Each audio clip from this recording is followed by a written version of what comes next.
Hey everyone, तो कैसे हैं आप सब। चलिए मान लीजिए आपने कोई ऑफेंस कमिट कर दिया है जिसके चलते आप पर एक ट्रायल कंडक्ट किया जाता है। लेकिन जब आप कोर्ट से बेल मांगने जाते हैं तो कोर्ट आपको ये कहता है कि आगे आने वाले 3 सालों के लिए आप कोर्ट को बेल के लिए अप्रोच नहीं कर सकते। तो ऐसी सिचुएशन में आप क्या करेंगे। आज का हमारा ये केस कुछ ऐसी ही चीज़ों के बारे में बात करता है। हर एक चीज़ को बारीकी से समझेंगे, वीडियो पूरा देखिएगा। सबसे पहले इस केस का नाम जान लेते हैं, Krishna Kumar versus state of Haryana 2022।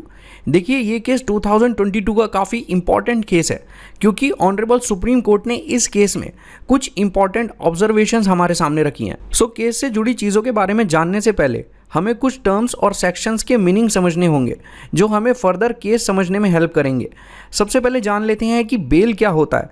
देखिए बेल का सिंपल मीनिंग होता है ऐसे पर्सन को रिलीज करना जिस पर्सन ने यहाँ कोई ऑफेंस कमिट किया हो, और जिस पर्सन को यहाँ बेल ग्रांट की जाती है वो बेल ये एंश्योर करती है कि जब भी कोर्ट में उस एक्यूज की ज़रूरत होगी तब उस पर्सन को कोर्ट में प्रेजेंट होना होगा। देखिए अब बेल 2 तरह के ऑफेंसेस में ली जा सकती है। सबसे पहले आते हैं बेलेबल ऑफेंसेस, और इन ऑफेंसेस में दी जाने वाली बेल को section 436 of criminal procedure code govern करता है। देखिए बेलेबल ऑफेंसेस वो ऑफेंसेस होते हैं जिनमें एक्यूज्ड के पास बेल लेने का राइट होता है। ये काफ़ी इंपॉर्टेंट चीज़ है। ये जनरली लेस सीरियस ऑफेंसेस होते हैं। वहीं ऑन द अदर हैंड दूसरे टाइप के ऑफेंसेस का नाम है नॉन बेलेबल ऑफेंसेस, और इन ऑफेंसेस में दी जाने वाली बेल को section 437 of criminal procedure code govern करता है। देखिए नॉन बेलेबल ऑफेंसेस वो ऑफेंसेस होते हैं जिनमें एक्यूज्ड के पास बेल लेने का राइट नहीं होता, लेकिन मैजिस्ट्रेट के पास एप्लीकेशन सबमिट करके एक्यूज्ड नॉन बेलेबल ऑफेंसेस में भी बेल ले सकता है। लेकिन ये पूरी तरह से मैजिस्ट्रेट की डिस्क्रिशनरी पावर के ऊपर है कि एक्यूज्ड को नॉन बेलेबल ऑफेंसेस के लिए बेल दी जाए या नहीं।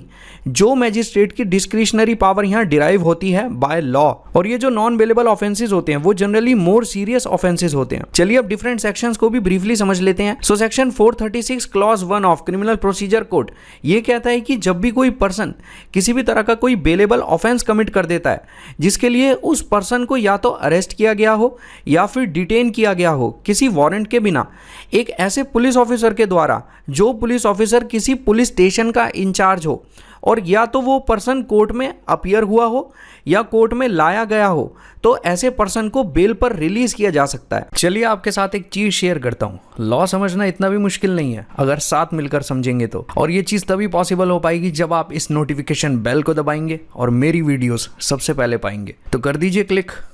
देखिए जहां सेक्शन 436 बेलेबल ऑफेंसेस में बेल ग्रांट करने की बात करता है, वहीं section 437 of CrPC bell grant करने की बात करता है नॉन बेलेबल ऑफेंसेस के एसोसिएशन में। सेक्शन 437 सब क्लॉज 1 सिंपली ये कहता है कि जब भी कोई पर्सन किसी भी नॉन बेलेबल ऑफेंसेस को कमिट करेगा और वो पर्सन इस कमीशन का या तो एक्यूज्ड होगा या फिर सस्पेक्ट होगा, और अगर उस पर्सन को या तो अरेस्ट किया गया हो या फिर डिटेन किया गया हो वारंट के बिना एक ऐसे पुलिस ऑफिसर के द्वारा जो पुलिस ऑफिसर किसी पुलिस स्टेशन का इंचार्ज हो, और जिस पर्सन ने यहाँ नॉन बेलेबल ऑफेंस कमिट किया है उस पर्सन को हाई कोर्ट और कोर्ट ऑफ सेशन को छोड़कर किसी और कोर्ट में लाया गया हो, तब उस पर्सन को बेल पर रिलीज किया जा सकता है। आप जैसा कि देख ही सकते हैं कि यहाँ मे वर्ड का यूज हुआ है, जिसका मतलब है कि किसी पर्सन को यहाँ बेल मिल भी सकती है या फिर बेल यहाँ ना मिले, ऐसा भी हो सकता है। क्योंकि जैसा कि मैंने आपको पिछली स्लाइड्स में बताया ही था कि बेलेबल ऑफेंसेस में बेल लेना एक इंडिविजुअल का राइट होता है, जबकि नॉन बेलेबल ऑफेंसेस में बेल ग्रांट करना मैजिस्ट्रेट की डिस्क्रिशन पर डिपेंड होता है। Section 437 of criminal procedure code हमारे सामने कुछ ऐसी कंडीशंस भी स्पेसिफाई करता है जिन कंडीशंस में किसी पर्सन की बेल को रिजेक्ट किया जा सकता है। एंड ऑफ कोर्स ये कंडीशंस एसोसिएट करती हैं नॉन बेलेबल ऑफेंसेस के कमीशन से। फर्स्ट कंडीशन ये कहती है कि अगर कोई पर्सन ऐसे ऑफेंस के लिए गिल्टी है जिस ऑफेंस की पनिशमेंट या तो डेथ सेंटेंस है या फिर इंप्रिजनमेंट फॉर लाइफ है, तब उस पर्सन की बेल को रिजेक्ट किया जा सकता है। सेकंड कंडीशन, अगर कोई पर्सन किसी कॉग्निजेबल ऑफेंस के लिए गिल्टी है तब बेल को यहाँ रिजेक्ट किया जा सकता है। देखिए कॉग्निजेबल ऑफेंसेस वो ऑफेंसेस होते हैं जिनमें पुलिस ऑफिसर के पास ये अथॉरिटी होती है कि वो एक्यूज्ड को बिना किसी वारंट के अरेस्ट कर पाएं। ये जनरली मोर सीरियस ऑफेंसेस होते हैं। थर्ड कंडीशन ये स्पेसिफाई करती है कि अगर किसी पर्सन को पहले कभी 2 या 2 से ज्यादा बार किसी भी non bailable and cognizable offence के लिए कन्विक्ट किया गया है तब उस पर्सन को बेल ग्रांट नहीं की जाएगी। फोर्थ कंडीशन ये कहती है कि अगर किसी पर्सन को पहले कभी किसी ऐसे ऑफेंस के लिए कन्विक्ट किया गया है जिसकी पनिशमेंट या तो डेथ सेंटेंस है या तो इम्प्रिजनमेंट फॉर लाइफ है या फिर 7 साल या उससे ज्यादा की इम्प्रिजनमेंट है, तब उस पर्सन की बेल को रिजेक्ट किया जा सकता है।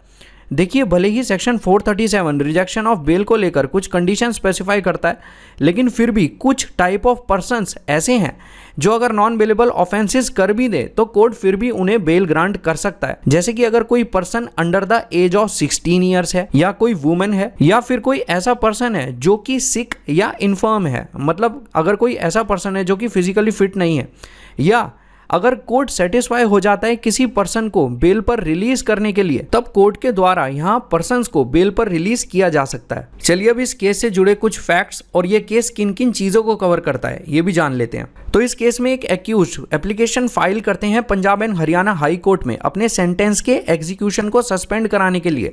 देखिए, इस केस में एक्यूज को एक पर्टिकुलर ऑफेंस के कमीशन के चलते कन्विक्ट एंड अरेस्ट किया जाता है और उस ऑफेंस के सेंटेंस से जुड़े एग्जीक्यूशन को सस्पेंड करवाने के लिए एक्यूज यहां फाइल करते हैं high court of Punjab and Haryana में एप्लीकेशन, जहां एक्यूज अपने सेंटेंस के एग्जीक्यूशन के लिए सस्पेंशन चाहते थे। वहीं इस एप्लीकेशन में वो बेल को भी मेंशन करते हैं।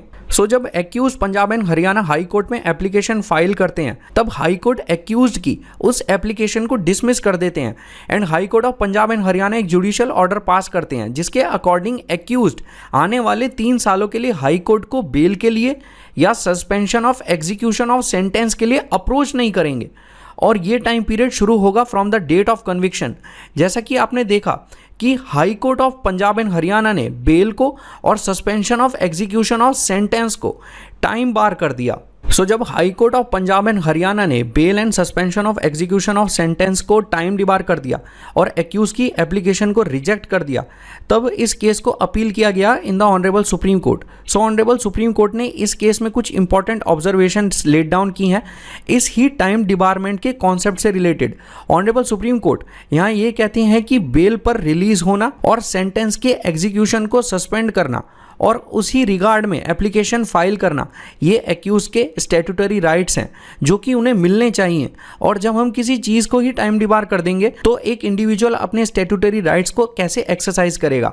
ऑनरेबल सुप्रीम कोर्ट यहाँ एक और इंपॉर्टेंट चीज़ मेंशन करते हैं, वो ये कहते हैं कि कोई भी जुडिशियल ऑर्डर किसी भी तरह के स्पेसिफिक टाइम डिबारमेंट को क्रिएट नहीं करेगा, क्योंकि कोई भी लॉ ऐसा करने को नहीं कहता। सो आज का ये केस हमारे लिए डिस्कस करना इसीलिए भी इंपॉर्टेंट था क्योंकि ऑनरेबल सुप्रीम कोर्ट ने टाइम डिबारमेंट से रिलेटेड और बेल से रिलेटेड और suspension of execution of sentence से रिलेटेड कई इंपॉर्टेंट ऑब्जर्वेशंस यहाँ लेट डाउन की हैं।